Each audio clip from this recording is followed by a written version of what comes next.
If the Chinese government crackdown is causing so much pain for its own companies, why are they doing it? Why are we seeing such an aggressive tone? Joining me now is Derek Scissors. He's senior fellow at the American Enterprise Institute. Derek, it's great to have you. And to begin with, you distinguish between what they're doing on the tech side and on the education side here. So explain that. Well, I would actually distinguish tech from almost everything else. Education is an example of something we see from the Chinese all the time.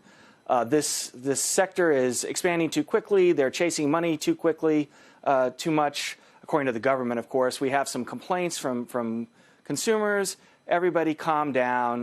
We're going to go through a little rectification campaign. And then, you'll be allowed to go back to normal in 6 months or a year. That's very normal for China. It mostly happens in property. There's certainly risk to the stocks.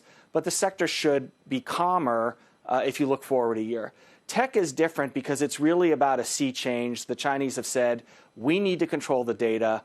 All of you need to fall in line. We love tech. We can do without the tutoring sector. It lives, it dies. We don't care.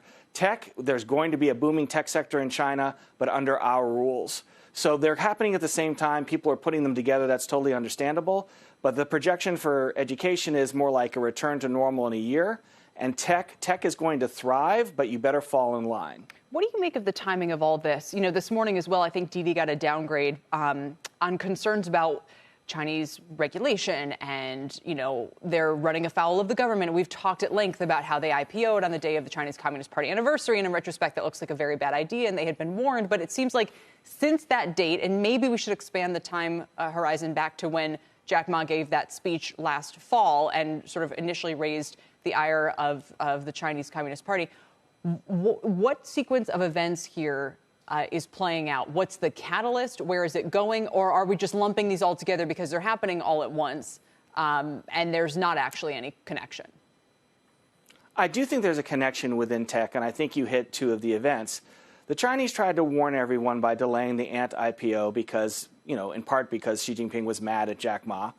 They discover, what they see as problems in who's controlling the data rather. If you're going to list overseas and make a lot of money, maybe you'll start following their rules instead of our rules. And somehow Didi doesn't get the message or is so eager for its IPO it doesn't listen. And so they had to send another message. And there is a risk, for sure, of yet another message. There may be another company targeted if they're not understanding that you will follow our data rules. I don't care how much money you're making overseas or you're getting from foreign investors. So I think the Jack Ma event, the Didi event, those are connected. And people who are interested in the Chinese tech sector, they have good reasons, but they shouldn't be surprised if there's a third crackdown like these two.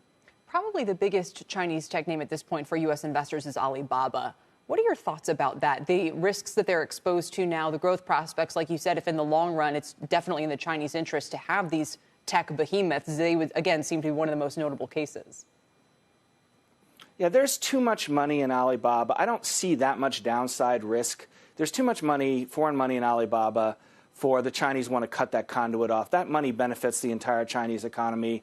It allows Alibaba to expand overseas, which is a strategic goal of the Chinese government. But at the same time, they want to keep Alibaba from becoming a threat to their financial system, from drawing savings away from state banks and so on.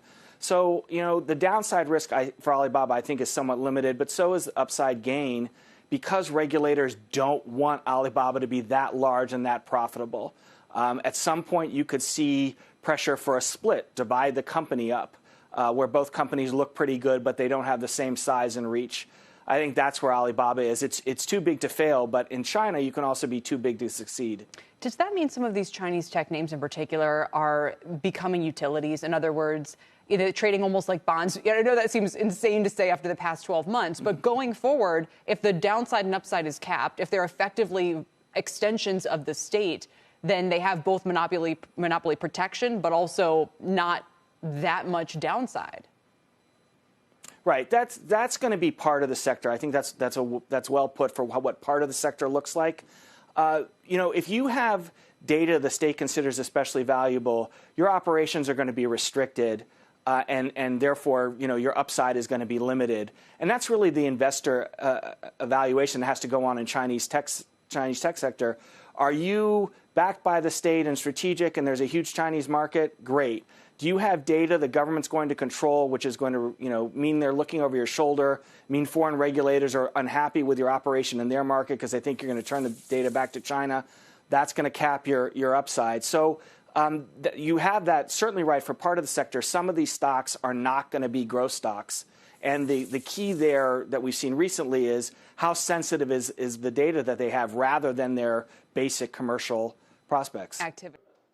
Shepard Smith here. Thanks for watching CNBC on YouTube.